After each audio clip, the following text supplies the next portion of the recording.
Hello traders. Welcome to your favorite YouTube channel. In this episode, we are going to share with you a full step-by-step trading plan from start to finish and provide you with the best smart money concepts, entry and exit points. So, if you are new, please show your support by subscribing to our YouTube channel. Step number 1, analyzing the market structure. We only have 3 types of markets in terms of direction. The first one is the moving uptrend. The second trend is directionless, or a period of consolidation in the market. And this directionless occurs when the supply and demand are not powerful enough to push prices into a directional trend. Price constantly moves within a defined range, without making any significant progress in either direction. This trading plan is a trend continuation strategy, so we only implement it when the market is trending. Lastly, we have a moving downtrend where the price continuously makes lower lows and lower highs, and breaking the structure to the downside. And again, trend is your friend and we always want to trade with the dominant trend, until we get a change of character. Then the market sentiment will change to bullish.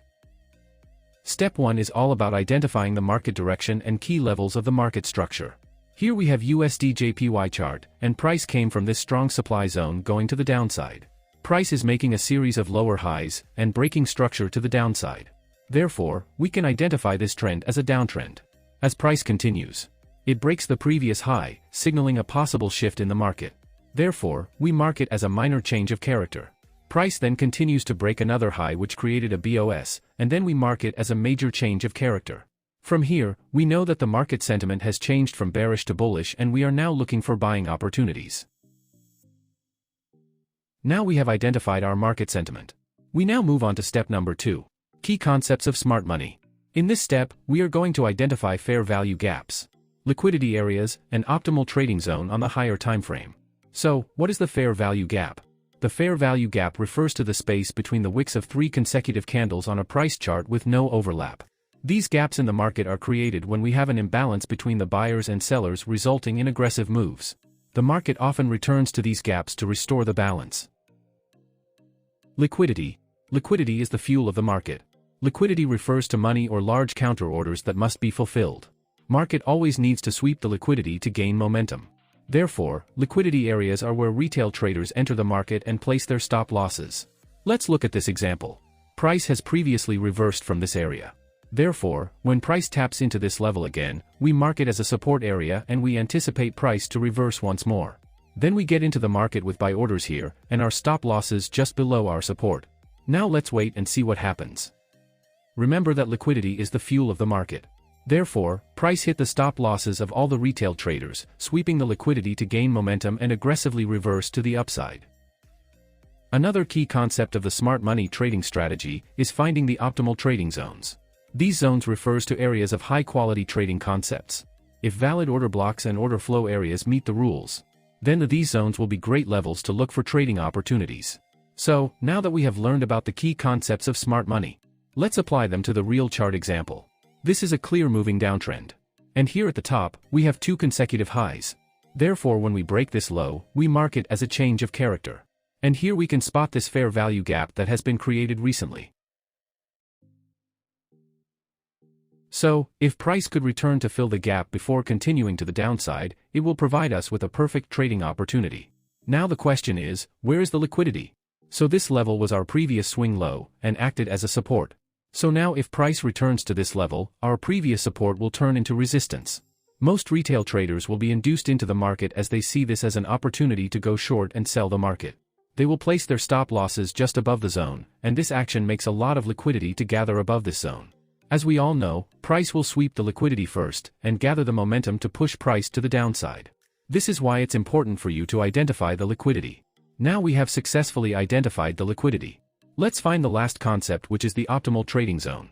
So, the candle that created the bearish inefficiency or the latest bullish candle before the start of a drastic move to the downside is a great place to look for short trading opportunities. Here is a giveaway point.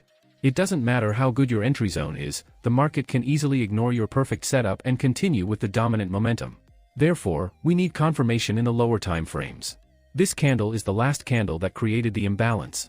Therefore, we can draw the order block. So, now we place a sell order and wait for price to activate it. Price reached this point, and activated our sell order. As you can see, we have set our stop losses just above the order block. Let's see what happens next. price gives us another opportunity to enter the market. Remember, this is a high probability trade as all the conditions have been met. However, at this point it's not necessary to enter with another position. Unless if your account size allows you to enter another sell position. Always apply risk management because no analysis is 100%. And as you can see, price respect the order block and hit both TP. Our next and final step is confirmation and entry. Now we will combine all the steps and apply the concepts of smart money to the chart. So from this chart, we can see that price is in a moving downtrend. And as we analyze this chart further, we notice that price broke this previous high here, and we mark it as a change of character. This is an early signal that price might change direction to bullish. There is a fair value gap between the candles, and we draw it. So, if price reverses back to fill the gap, we can expect to look for buying opportunities. Now let's mark our optimal trading zone, and wait for price to fill the fair value gap so that we can look for buying opportunities in the lower time frame. Price has filled the fair value gap, and now we go to the lower time frame to look for more trading opportunities. From here, we see that price is still moving in a short-term downtrend, and it has not made any change of characters yet. However, when price moved aggressively to the upside, it left this order block below. We then place our buy order and wait for price to activate it. As we continue with our analysis, we see that price is still moving in a downtrend and we don't have any valid reason to enter the market yet. And here, finally price activates our buy order and we are now in the market. Let's see what happens now. Price respected the order block and hit the TP. Now we are going to introduce the two entry trading models. For our first entry setup, we are going to use our previous chart because we have already analyzed it and it's going to be easy to grasp the concept. So, in the bullish scenario, if the change of character move creates a valid order block with a fair value gap, we will place a buy limit a spread size above the order block and stop below the swing low. We will then make our trade break even by closing half our position when the price reaches our 1 to 2 target. Next we will close our profits if the price reaches our higher time frame supply zone. Moving on to the second trading setup. So this setup occurs when the change of character does not create a fair value gap and no order block. In cases like this, we will put the Fibonacci retracement tool from the start to the end of the change of character move. We will then place our buy limit exactly at the middle of the 618 and 786 levels. And our stop loss will be below the swing low, and we will apply the same concepts for taking profits.